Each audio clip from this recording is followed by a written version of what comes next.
what if Tank Davis, who can punch, who is a hell of a fighter, who is the top 10 pound-for-pound fighter, what if he lands a punch on this bigger guy's chin, right, who's not a professional fighter?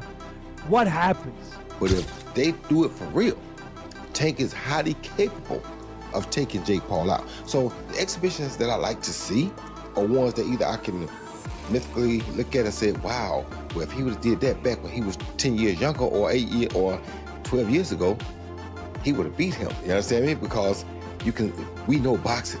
Which if he hits you because he's so accurate, he's gonna drop you or put you to sleep. But like not necessarily power punch. Like Edwin De Los Santos is a hard hitter. He would even have a hard time with rollies. I'm not even kidding. The conversation among boxing legends has exploded, and most agree that if this fight ever happens, Gervonta Tank Davis would destroy Jake Paul within just 3 rounds. Renowned journalist Gareth A. Davies explains that during the press conference and face-off, Davis barely reacted to Jake's constant taunts about his size and height. He stood there silent, almost emotionless, giving Jake nothing to feed off. Davies says that silence wasn't weakness, it was calculation. He believed about the presser. He reminded me of a northern football fan being dragged to a shopping centre on a Saturday afternoon rather than being allowed to go to his favourite Liverpool seat. You'll relate to that, won't you? Yeah. It was almost like he'd been shackled and dragged there against his will. Even when they faced off, it was as if Jake Paul had a bad smell about him or something. He didn't want to get near Jake Paul. He didn't want to. I'm just going to plug this in as well. I just realised it's not plugged in. It was almost as if he didn't want to indulge anyone at all. Like he'd signed up against his will, and then it's like he'd been signed up against his will. The agents and his manager and his handler had dragged him there without briefing him on what was going on and where it would be and what time it would take place. And there was this oaf in his mind standing there in front of him, this big oaf who kept posturing, and it just didn't do anything to him. I wondered at one point whether he was going to burst out with a combination of punches or something and just drop Jake Paul, who was being, measuring him up and going down to his height, and it was all very peculiar in my view. Like he really wasn't taking it seriously. Ryan Garcia didn't mince his words when discussing the Davis vs. Paul matchup, calling it a complete insult to boxing. To Ryan, the fight is not a contest, it's a circus. He highlighted the absurdity of the weight difference, saying it's unfair to pit a lightweight like Davis against a man who naturally belongs around cruiserweight. This isn't sport, Ryan declared. It's a business stunt designed to sell clicks. Garcia stressed that boxing should be about legacy, skill, and honor, not viral moments and marketing gimmicks. He fears that fights like this send the wrong message to the next generation, that you don't need to earn your place, you just need followers. When a fight like this is celebrated, he said, it disrespects every kid grinding in the gym dreaming of a real title shot. For Ryan, this matchup isn't about entertainment, it's about protecting the soul of boxing from being consumed by social media hype. Mainly Jake's, and we're not falling for the Disney Channel bit no more. We're not falling for you're not a fighter no more. We're not falling for that. You're ranked as a cruiserweight and you're out here trying to fight a lightweight. And then on top of it, you were just talking about fighting Anthony Joshua. That doesn't make no sense. And, I just felt like it was a disgrace to boxing, and kind of it was not a good move by Jake Paul. I understand people saying, Gervonta got to go get his money, blah, blah, blah. But, we're not talking about that shit. We're talking about the sport, bro. We're not talking about, you got to get that money, bro. Yeah, but everybody's open to criticism. That's the whole point of this media shit. Right. That's why they talk about basketball players. They don't talk about, LeBron's making too much. Nobody cares, bro. LeBron's missing the shot. He's missing the fucking shot. So at the end of the day, bro, I just thought it was a disgrace to the sport. Because on one end, you got the casuals, right? The casuals don't see the weight difference. They see Jake Paul and Gervonta Davis. Yeah. And if Gervonta Davis doesn't fuck up Jake Paul, they're going to think Jake Paul is some pound-for-pound champion type of fighter. Yeah. And to me, that's just, it's tricking the public, and it's kind of bullshit, bro, at the end of the day. Because at the end of the day, if Gervonta was Jake Paul's size, we wouldn't even be having this conversation. There probably wouldn't even be a fight. Yeah, you know what I mean? So I just think that it's a disgrace to boxing. Well, we got to play devil's advocate because people were saying, well, Ryan, you called out Jake Paul before too, so how would you say that? What do you have to say to the people that were saying that to you? Well, I'm way bigger than Gervonta Davis. Gervonta Davis is 5'4", and his last fight was at 133. My last fight was 147, and I walk around 170. So, I mean, 170 to 190, whatever, you know, however big is not too much difference. But you got Gervonta Davis, he's actually really small. Like, when I fought him, he's small. Yeah. So I just think it's a very unfair fight. Nobody was complaining when Jake Paul was fighting Julio Cesar Chavez. Right. Nobody was complaining when he was fighting Anthony Joshua. And I still think Jake Paul's a cool dude. But shit, he's called me out on my shit. I'm gonna call him out on his shit, bro. That's a fucking disgrace of a fight. Yeah. You know it. Just like Mike Tyson, low key was a disgrace, but we accepted it. But Yeah. he was 60 years old. I mean, Right. what the fuck we talking He's about 60. here? That's crazy. Former world champion Sean Porter looked at the situation through the eyes of a veteran. For him, this fight symbolizes the dangerous direction boxing is taking. Porter said that Gervonta Davis, one of the sport's most gifted fighters, appears to be following the new trend, chasing money fights instead of legacy bouts. He lamented that the modern era has flipped boxing's priorities. Back in the day, he said, legends risked their records to cement their names in history. Now, fighters protect their image and chase paychecks. Porter believes Tank's decision to fight Jake Paul doesn't reflect his talent, it reflects the sport's changing values. Instead of facing top contenders, fighters now chase brand collaborations and trending names. He was clear, Tank Davis is too good to settle for sideshow events. Porter fears that if the sport continues this path, it will lose the heart that made it special, the hunger to prove greatness through real danger, not easy money. How you doing? How do you sort of see this scenario now for him? Yeah, I don't really know how to feel about it, what to really say about it. I've only been asked this when it's been presented to me. That's when I think about it, and I can't really come up with a good answer for it. In a lot of ways, it doesn't make sense to me. Of course, we know the size differential, and the list goes on from there. I don't know, man. I think we're entering a generation now, or a phase now where fighters, I don't know if it's fighters, I don't know if he doesn't care about the legacy, or if he feels like this fight doesn't matter, I'll get back to the legacy. I just don't know. This is truly it's not a legacy fight, but of course it is a generational money fight, so. Analysts expanded on that point, saying the problem isn't just the fighters, but the audience itself. Fans, they argue, have started rewarding drama over discipline. Technical fights between elite boxers, the true chess matches of the sport, often get ignored, while influencer bouts dominate headlines. They point the finger at the social media generation, where attention spans are short and chaos sells. It's not Jake Paul's fault, one analyst said. It's ours. We made him. When fans tune in only for trash talk, memes, and knockouts, fighters lose incentive to take real risks for respect. They also warned that the line between professional boxing and entertainment has become dangerously blurred. Real champions fight for belts, influencers fight for clicks. And as long as pay-per-view numbers favor spectacle, the sport's integrity will continue to bend toward what's profitable, not what's pure. Has evolved to where it's at. I'll expand on that. For one, you have good fights where I'm not talking about these type of fights, crossover type of fight, former Disney guy, influencer stuff, not. And Jake Paul has really promoted himself and acquitted himself to the point where he's kind of a boxer. Now, he hasn't fought the top names, I get it, blah, blah, blah. But he's doing his thing. He's training like a boxer. He's not like taking it lightly, like streaming and then working on his YouTube more than he's working on his boxing. It is what it is, right? But beyond that, let's keep it going. I told you I'm about to really get unpacked. Subscribe to the channel. The reality is, the reason why I'm saying I blame you, the fans, is because we've had some very good fights, like David Benavidez, Caleb Plant, whatever. I'm talking in the last 5-10 years, right? Very good fights, all boxing, All boxing. So not talking influencer or any type of crossover fight, right? Good fights.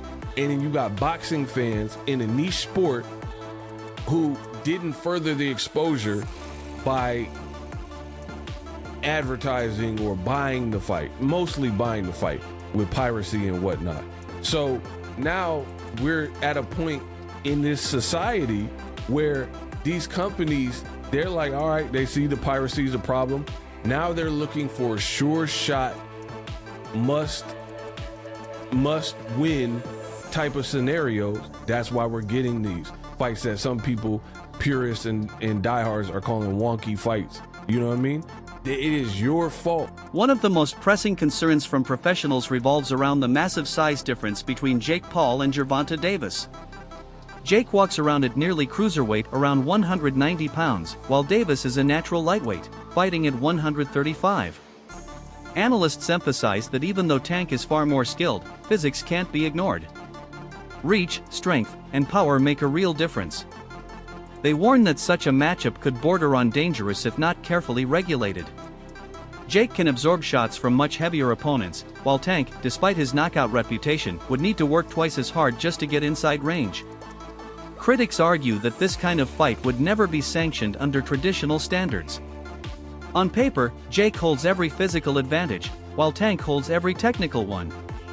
That imbalance makes the fight controversial, and for boxing traditionalists, it's another sign that entertainment is rewriting the sports rules. How do I even start to break down a Tank Davis versus Jake Paul fight? Tank, a massively powerful fighter at 135 pounds, but his punch output is among the lowest in the sport. Jake has a pretty decent punch output for a guy that's 200 pounds. He hits hard in his own right, but doesn't have the skill and capabilities anywhere close, or the feet, or the hand speed, or the eyes anywhere close to Tank Davis, but has a power that Tank Davis has probably never felt, but just because Jake is naturally 70 pounds bigger than him, right? So 10 rounds, 3 minutes, who starts to show the wear and tear first? I know if Tank touches him on the jaw, it's probably not going to feel like roses, regardless if he's 135 or 150 or whatever he steps in that night. He's still a Tank and has still put guys down as he's gone up in weight, but Jake is just so much bigger. How much will the power that Tank has at the lower weight classes affect? Showbiz the Adult offered a deep and honest take on Gervonta Davis's current legacy and how fragile it's becoming. He says Tank's critics have long pointed out his selective matchmaking, arguing that he avoids real challenges that could define his greatness. And now, by facing Jake Paul, Tank risks damaging his credibility even further. Showbiz referenced Lamont Roach's recent performance against Isaac Pitbull Cruz, one of Tank's biggest past opponents. Roach's success, he explained, puts Tank's previous wins under scrutiny. If another man outperforms the guy who gave you your toughest fight, he said, it changes how fans see your dominance. For Showbiz, boxing has always been about perception. He's better than Tank. I don't even know how you cannot have him better than Tank. People question Tank's resume anyway. But if you make Tank take a knee and they don't call it a knockdown and you still get the draw, you beat him. You beat Tank. And then you dominate Pitbull, one of Tank's best wins. Bro, you better than him. The resume, listen, bro. I didn't say greater, I said better. The resume means politics. Ryan was just saying it. Lamont Roach could have been on a back burner and they were holding him back, so he had to go down to 130. Doing the grunt work like Marvelous Marvin Hagler. Waiting for his time to shine. Resume, if the business chooses you, they can move you along right. He actually get cherry picked and he bests Tank and then he stops Pitbull. He's better. Y'all know how the business of boxing works. You just saw Terrence Crawford actually be the best fighter we've seen in decades. The man, Terrence Crawford, can arguably be better than Floyd Mayweather. Y'all saw the business shitting for all of his career, practically all of his career. And you see that he's better than Nello? What a surprise! We've been sitting, a guy coming from lightweight can beat Nello at super middleweight? Champion Lamont Roach then dropped a bombshell, claiming there's more behind the scenes than fans realize. He revealed that Tank was contractually expected to pursue a rematch against a top contender, possibly a unification bout, but instead, he turned toward the Jake Paul payday. Roach believes that decision speaks volumes about priorities. It's not about testing yourself anymore, he said. It's about securing the bag. Roach made it clear that real fighters keep their word, they respect contracts, challenges, and the spirit of competition. By choosing Jake Paul, Tank might have secured short-term profit, but he may have sacrificed a piece of his legacy in the process. Roach acknowledged Tank's immense skill and killer instinct but admitted the move disappointed fans who wanted to see him silence critics through real competition. He did, even if this whole Jake situation was in the way. Holla at me. Tell me you want to fight Jake. Tell me you got a bag coming up. All right, boom. Like, it's a way to handle that. We have a contract. You cannot breach a contract and think shit just gonna be sweet. You can't. You can't do that. We have a contract. So it's not like this wasn't supposed to happen or whatever the case may be, and he just went and took the Jake route. We had a signed contract to fight. So him breaching the contract is, if y'all put yourself in my shoes, you gotta think, I'm looking forward to fighting and getting paid.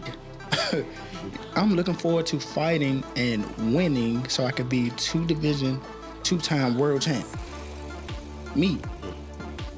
I'm in training for a fight to be a champion in another weight class and for me to be crowned champion twice in my career.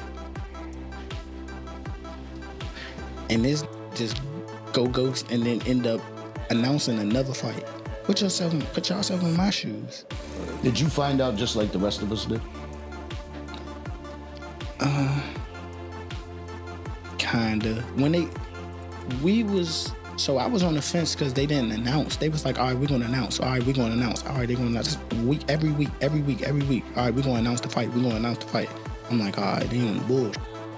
Veteran analyst Max Kellerman brought perspective to the debate, crediting Jake Paul's unmatched influence in modern boxing. He explained that while traditionalists may hate it, there's simply no fighter alive who sells more tickets or draws more attention than Jake Paul. That's why professionals line up to fight him, Max said. Not because they respect his skill, but because they can't ignore his reach. He acknowledged that Jake has built a marketing empire around himself, becoming boxing's biggest business magnet. Even established champions want a piece of that spotlight. Kellerman and Paulie Malignaggi also discussed the technical side, questioning whether Tank's trademark knockout power could translate against a man that much bigger. Both agreed Tank's explosiveness is elite, but Kellerman wondered aloud, when skill meets size, which breaks first? Legitimately cannot get knockouts. I agree. He can punch, but there's a lot of limited knockout artists, though, man. He's one of the least active punchers in the game with the highest knockout percentage of current heavyweight. But if he was a real knockout artist, if he was a real knockout artist, prop him up against the best of the best. Felix Trinidad was a knockout artist. He was knocking out the best of the best. If you're a real knockout artist, prop him up against the best and show us how he smokes them. The way Paulie, we did when Felix Trinidad was doing it. You know, the way they did it when Mike Tyson was doing it in his prime. Say what you want about the Mike Tyson era. He knocked out everyone from 1986 to 1989. Everyone got knocked out. Everyone. Well, by your standard, you could say that Tyson was to a degree manufactured. No, because he fought everyone that was there. Everyone that was there at that time. Teddy Ellis will 100% agree with this. With the expense of you would say the guys Witherspoon. that were afraid of him. With the exception of Witherspoon. No, but they all, doesn't matter. He knocked them all out. There was nobody you could say in that era except maybe Witherspoon, who had contract issues. You can say the same thing about? Who had contract issues with King at the time. Except for Witherspoon, there is nobody Tyson didn't fight in that era. He knocked them all out. Comedian and commentator Eddie Griffin ended the debate with his usual raw and cynical humor. He claimed Jake Paul's fights aren't real competitions, they're Hollywood productions dressed as boxing. According to Griffin, most of Jake's bouts feel guided, structured to maximize money, not authenticity. He pointed to the Mike Tyson exhibition, saying Tyson clearly held back because ending it early would have hurt profits. Griffin believes the same formula might appear in the Tank fight. If Jake gets knocked out too soon, the hype dies. If he lasts longer, the money doubles. He summed it up perfectly. It's not about who wins, it's about how long the show lasts. Still, Griffin admitted that fans will tune in anyway. Because in this era, controversy, not credibility, is what sells. I ain't even gonna call it a fight, because it ain't. If Jake Paul's involved in it, it's a great acting job, You know Mike Tyson could have just knocked Jake Paul's face into the canvas, but he got paid to pull punches, otherwise he wouldn't have got paid. Pretty sure the same is going for Gervonta Davis. It's a quick money grab. Yeah, most of y'all gonna be suckers who tune in. It's just quick money grab. That's all I'm saying. Ain't gonna be no fight. I don't give a fuck how big Jake Paul is. He can't take one of them little mother tank punches. Tank move furniture. Move furniture. Catch that motherfucking move furniture. And Jake don't like his furniture moved, so he gonna pay him not to hit him again. If you really want to show out Gervonta, sign a contract that you ain't gonna hit him, because if you hit him, you lose all the money. And then whoop that motherfucker's ass, put him to sleep, and get him out the boxing game once and for all. Just go up here. And that wraps up today's discussion. The divide between boxing as a sport and boxing as a business has never been more clear. Whether you see this fight as an embarrassment or as evolution, one truth remains: the world will be watching. Until next time, stay tuned.